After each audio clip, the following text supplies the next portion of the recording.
আপনি যে এত বড় সুদখোর আমি আগে জানতাম। আমার তো টাকাটা আজকে লাগবেই, টাকাটা আমি কিভাবে খুঁজবো?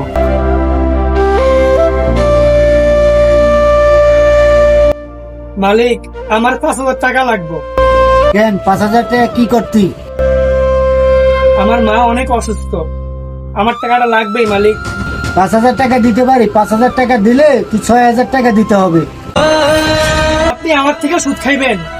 আমি আপনার দোকানে এত বছর ধরে চাকরি করি, আপনি আমার থেকে সুদ খাইবেন? এটা কখনো হয়? বেশি বুঝিস না, খাওয়াইছি পড়াইছি লয়াইছি বেতন দিছি, এখন আবার জ্ঞান দেখ আমারে। বেশি জ্ঞান দিলে রাতে দোকান থেকে বার করে দেব। সুদখোরটা আস্ত একটা মানুষ, তার বিচার আল্লাহ করব। ওই বেটা ওই, তুই দোকানদারি কর, আমি বাইরে থেকে একটু আসি।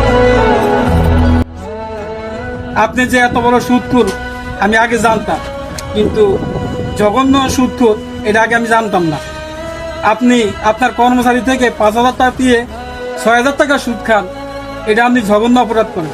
সুদ খাওয়া জঘন্য অপরাধ, এই অপরাধের শাস্তি খুব ভয়াবহ।